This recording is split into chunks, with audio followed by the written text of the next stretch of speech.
ऋषि मुनियों की पावन धरती, देश धर्म का नाता है। कहते सारे लोग यही हैं, गो हमारी माता है। जाग उठो ओ भारतवासी, जाग उठो ओ भारतवासी, गो पर छुरियां चलती हैं। बंद करो गो माँ की हत्या, सारी जनता कहती है। बंद करो गो माँ की हत्या, सारी जनता कहती है।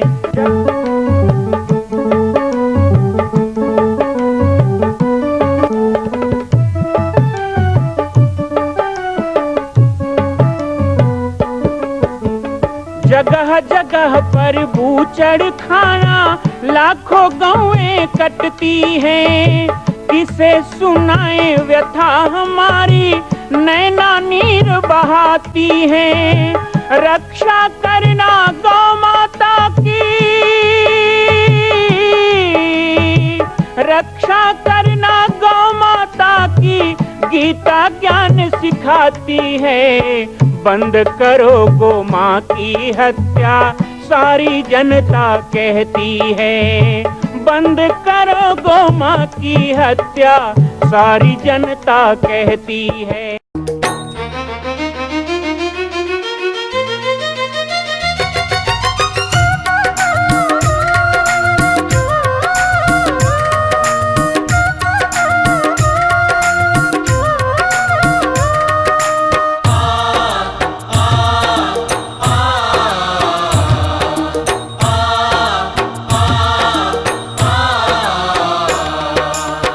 छत्तीसगढ़ के पावन धरती है पाटेश्वर धाम। छत्तीसगढ़ के पावन धरती है पाटेश्वर धाम। पंचमुखी हनुमान बिराजे, जय जय सीताराम। सिया राम जय जय राम, सिया राम जय जय।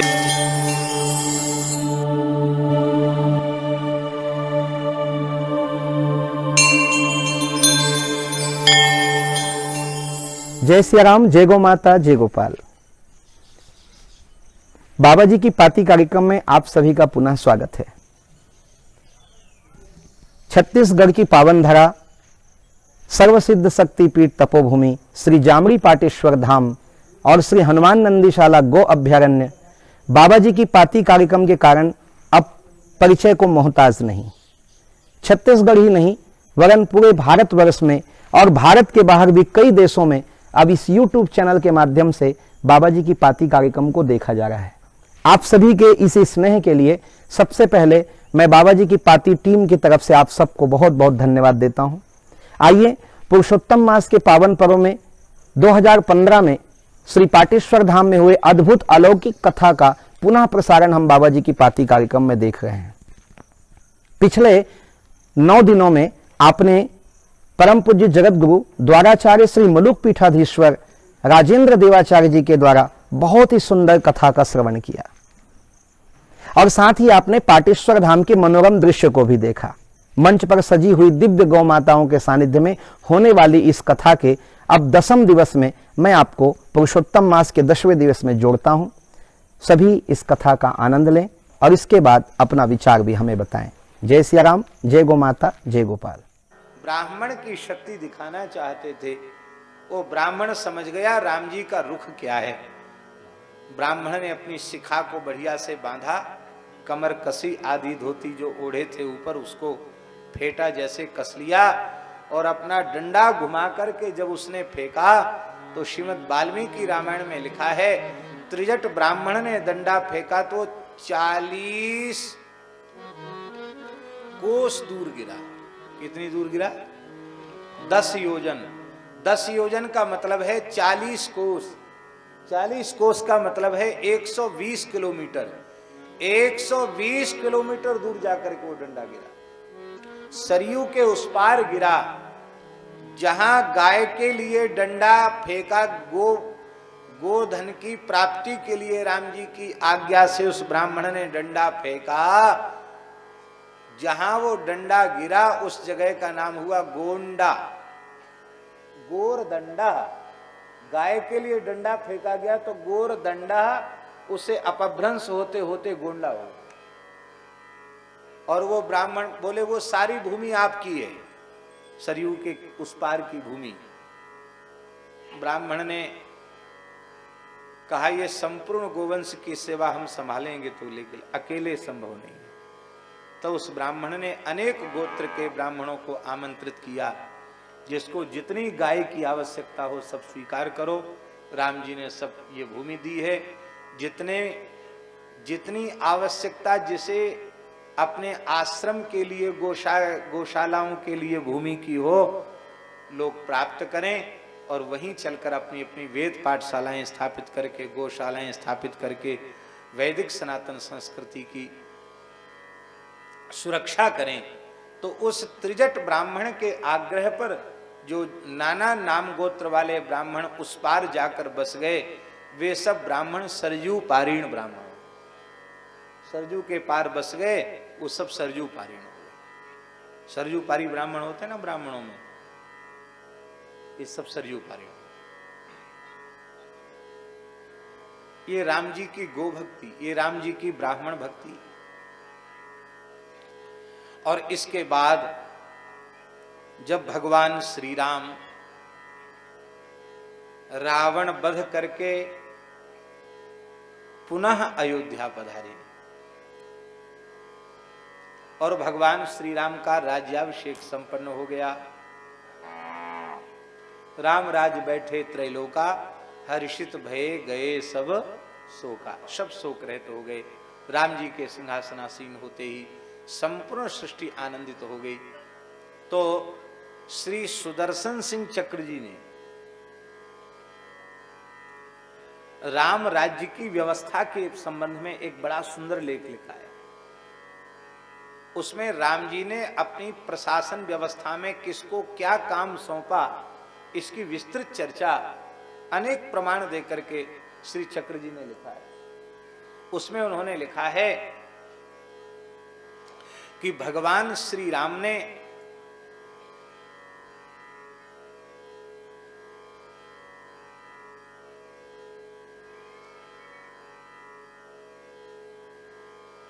संपूर्ण राष्ट्र की सीमाओं की सुरक्षा, शत्रुओं से इस देश की सुरक्षा का भार शत्रुघ्न जी को सौंपा। राजाओं के साथ संधि विग्रह और उनके सत्कार का विभाग, आंतरिक गृह विभाग और अपना निजी सुरक्षा विभाग, उसका सर्वोच्च अधिकार श्री लखनलाल जी को समर्पित किया। ऋषि मुनि महात्माओं की, ब्राह्मणों की, संतों की सेवा का जो भार है वो श्री भरतलाल जी को समर्पित किया। और चक्र जी ने लिखा है, इस संपूर्ण सप्तद्वीपवती पृथ्वी के गोवंश के संरक्षण और संवर्धन का जो भार है राम जी ने अपने हाथ में रखा। वो कमान राम जी ने अपने हाथ में रखी। हमको एक प्रेमी ने जब पढ़ाया तो हमने उसको अंडरलाइन किया। और ये इतने महत्व की बात है कि राजा का कर्तव्य है वो सारे मंत्रालय सबको सौंप दे, लेकिन राष्ट्र के गो संवर्धन, गोरक्षण का जो मंत्रालय है उसे राजा को अपने हाथ। हम ये बात निवेदन कर रहे हैं बड़े विनम्रता पूर्वक, जिस दिन इस देश में ये व्यवस्था लागू हो जाएगी, यहाँ का शासक सारे मंत्रालय अधिकारी लोगों को देवे, लेकिन गोरक्षण, गो संवर्धन का भार जब इस देश का प्रधानमंत्री स्वयं संभालने लग जाएगा तो हम समझते हैं कि फिर यह भारत देश हो जाएगा और फिर गोवंश का तिरस्कार इस देश में नहीं होगा। तो राम जी की संपूर्ण जीवन में उनके आविर्भाव से लेकर के राम जी ने अश्वमेध यज्ञ किए। राम जी ने अश्वमेध यज्ञ किए। उन अश्वमेध यज्ञों में गायों का दान किया। कितनी गायों का दान किया? हम बनावटी नहीं बोल रहे हैं, बिना प्रमाण के नहीं बोल रहे हैं।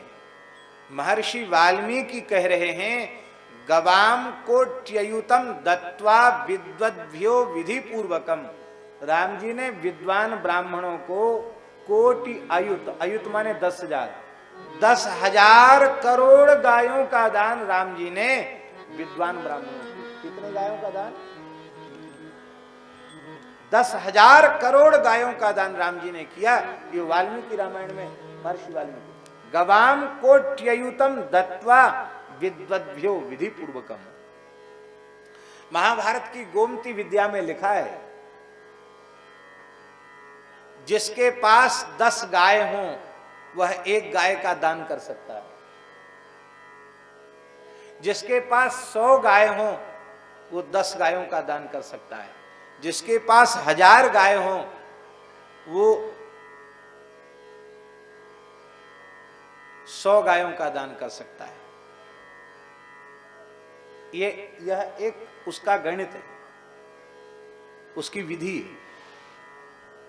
अब हम तो गणित पढ़े लिखे नहीं हैं, आप लोग विचार कीजिए, राम जी ने 10,000 करोड़ गायों का दान किया, तो वही गणित आप जोड़ लीजिए, जिसके पास 10 गाय हो वो 1 गाय दान कर सकता है। तो 10,000 करोड़ गायों का दान किया राम जी ने। अब आप विचार करो, राम जी के पास कितना गोवंश होगा?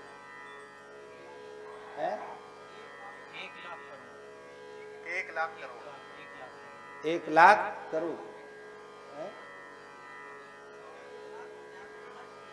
1,00,000 करोड़,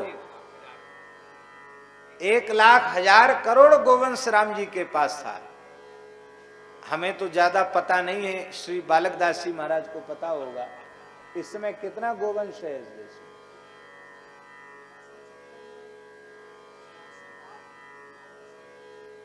आप छत्तीसगढ़ की बात बता रहे हैं कि छत्तीसगढ़ में 86 लाख गोवंश इस समय है। तो कितने दुख की बात है कि भारतवर्ष का गोवंश कितनी तेजी से समाप्त होता चला जा रहा है। हमारे महाराज जी कहते थे कि घोर कलिकाल है, सबसे अधिक संकट 3 पर है, गौ, ब्राह्मण और संत। इन तीनों पर विपत्ति है इस समय। गौ पर विपत्ति है, संतों पर विपत्ति है, ब्राह्मणों पर विपत्ति है, तीनों पर विपत्ति है, तीनों की उपेक्षा है। लेकिन इन तीनों में सर्वाधिक उपेक्षा गाय की है। अभी ब्राह्मणों की और संतों की वधशालाएं नहीं खुली है, लेकिन गायों की वधशालाएं खुल गई है। और अधिक दुर्भाग्य की बात यह है कि जिस सरकार से संपूर्ण राष्ट्र आशा किए हुए बैठा है, उस सरकार में बैठे हुए लोग भी बिना किसी संकोच के अत्यंत निर्लज्जता पूर्वक कत्ल खानों के लाइसेंस वितरित करने की योजनाएं बना रहे हैं। अभी भी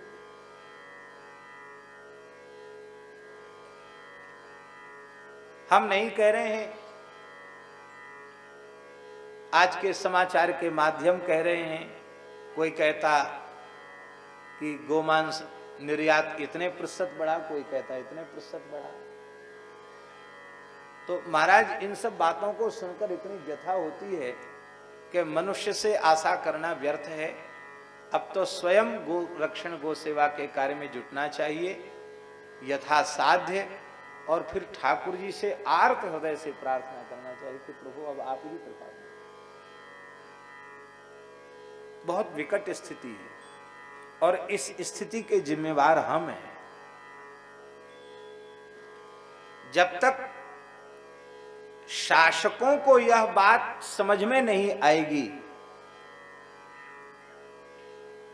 कि अब गो भक्तों के साथ छल नहीं किया जा सकता, यदि हमें शासन में आना है और शासन में रहना है, तो हमें अब ईमानदारी पूर्वक गो संरक्षण गो संवर्धन का काम करना ही होगा।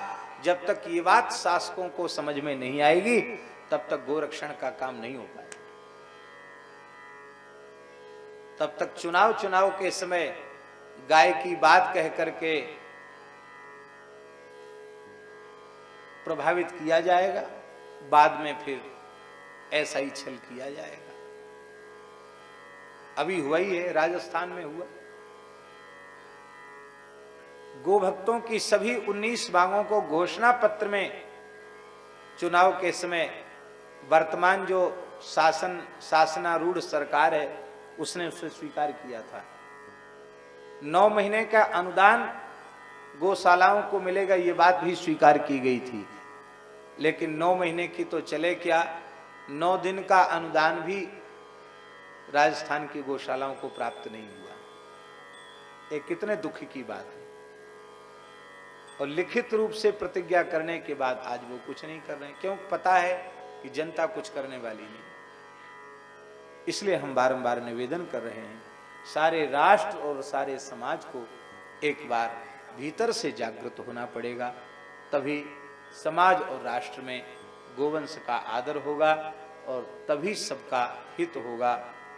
आज सवेरे समझिए रात्रि को 2 बजे से ही चले हुए हैं, मैंने उठ गए, फिर स्नान संध्या करके फिर एयरपोर्ट पर आ गए और वहाँ से उतरने के बाद लगातार चल ही रहे हैं। तो हम समझते हैं अब समय हो गया है, यही कार्यक्रम संपन्न होता। अभी आप लोग विराजें। श्री बालकदास जी कुछ कहेंगे और महाराज को कुछ आशीर्वाद।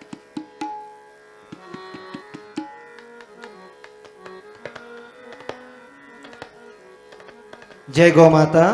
जय गोपाल। परम पूज्य श्री गौ माता के श्री चरणों में हम सभी नमन वंदन करते हैं। परम पूज्य गौ माता के पावन सानिध्य संरक्षण में यहाँ पर आयोजित श्री दिव्य गोभक्तमाल कथा के व्यास पर विराजमान परम पूज्य जगतगुरु श्री द्वाराचार्य मलुक पीठाधीश्वर श्री राजेंद्र देवाचार्य जी महाराज श्री के पावन श्री चरणों में संपूर्ण छत्तीसगढ़ की ओर से सत सत नमन वंदन। महाराज श्री ने हमारे बाल विनय को स्वीकार किया है। मैंने प्रथम प्रारंभ में भी कहा है कि महाराज श्री का ये आश्रम है। महाराज श्री के लिए हमने किसी प्रकार से कोई विशेष स्वागत या अभिनंदन, किसी प्रकार की कोई व्यवस्था नहीं की। उसके बाद भी, थके होने के बाद भी हम लोगों को आज गोभक्तमाल कथा श्रवण करा करके महाराज श्री ने कृतकृत्य किया है। श्री पाटेश्वर सेवा संस्थान एवं छत्तीसगढ़ के 88 गौशाला, जिनमें लगभग 45,000 गौमाताओं की सेवा हो रही है, और वो 1100 यजमान परिवार जिनकी सेवा से यह कथा का आयोजन यहाँ पर हो रहा है। परम पूज्य सद्गुरुदेव भगवान श्री राजयोगी बाबा जी स्वास्थ्य ठीक नहीं होने के कारण आज वो यहाँ पर नहीं आए हैं। कल गुरुदेव भगवान का भी दर्शन हम मंच पर चाहेंगे। और महाराज श्री, क्योंकि उनकी इच्छा थी, वो टीवी पर सुनते थे महाराज श्री को, तो बार बार कहते थे बालकदास एक बार पूज्य महाराज श्री को पाटेश्वर धाम लाओ, उस जंगल में लाओ। और मेरे पूज्य गुरुदेव भगवान की मैं क्या कहूँ, अभी हम सब के बीच में बद्रीनाथ धाम से परम पूज्य बाल योगेश्वर जी महाराज का आगमन हुआ है। और पूज्य महाराज श्री भी चाहते हैं, मैं भी चाहता हूँ, और सारा भक्त समाज चाहता है कि महाराज श्री भी कुछ 2 शब्द गो महिमा, गो माता, पाटेश्वर धाम, आशीर्वचन, उनके लिए भी कुछ ऐसा नहीं है, वो मेरे हृदय हैं और हम बाल मित्र हैं। महाराज श्री कुछ 2 शब्द यहाँ पे अपना रखें, भक्तों को अनुग्रहित करें, ऐसी प्रार्थना।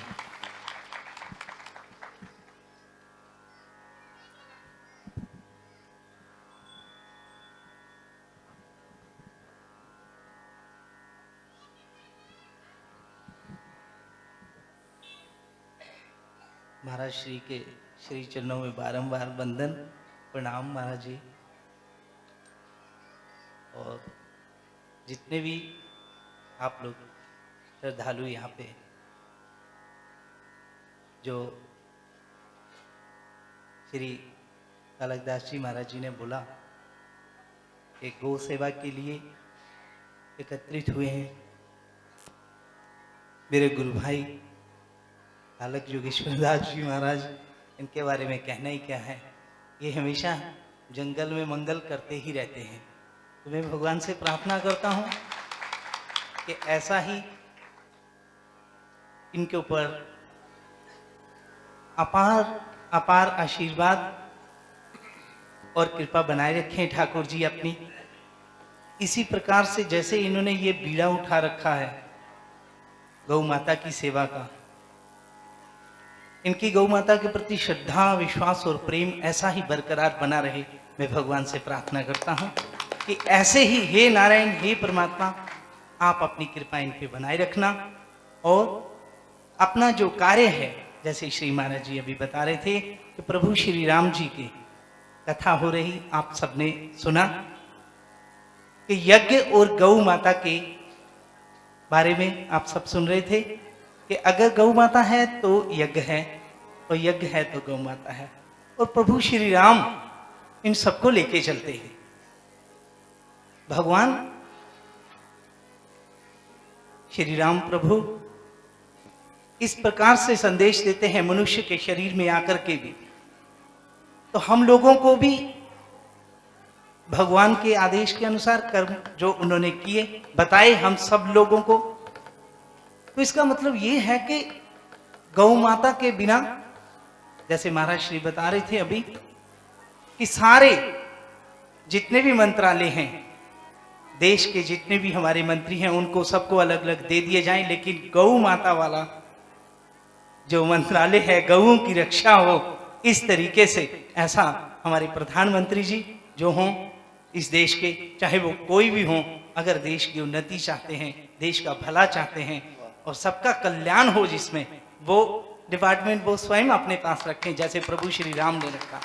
तो ये देश का जो है इसी में भला भी है, हम सबका भी भला है, सबका कल्याण भी है। तो इसी तरीके से अगर हमारे देश के जो देश को चलाने वाले नेता लोग हैं, अगर ऐसा सोचने लगेंगे तो वास्तव में हम सबका कल्याण है, हम सबका कल्याण है।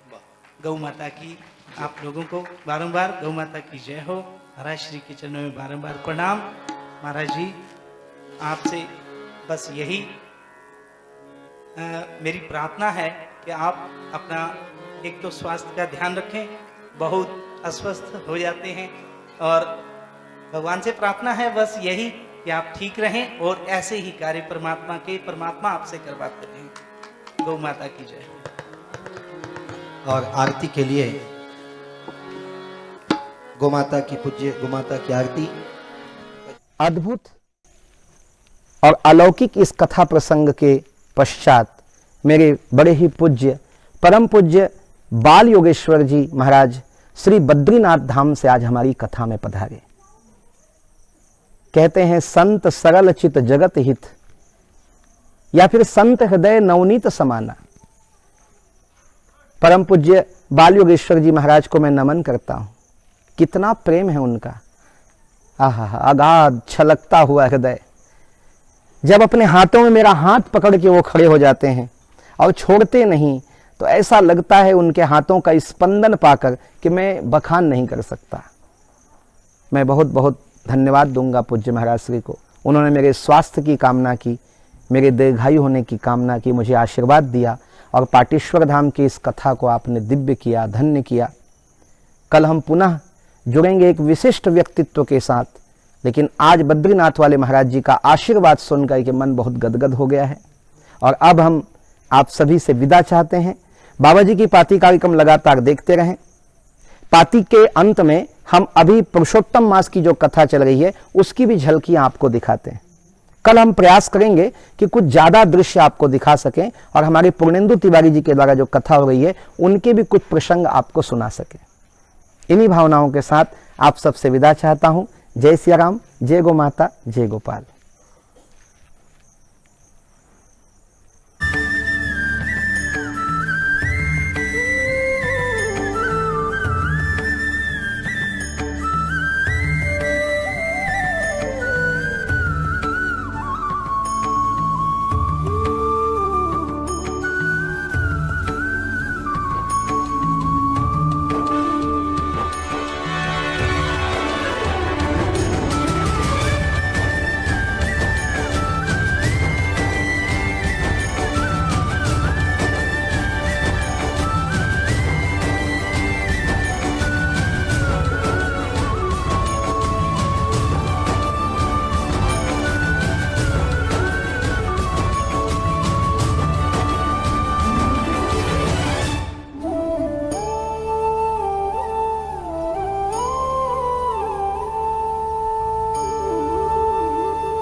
मां कौशल्या की पावन जन्मभूमि छत्तीसगढ़ प्रांत में बालोद जिला में स्थित है श्री सर्वसिद्ध शक्तिपीठ जामड़ी पाटेश्वर धाम।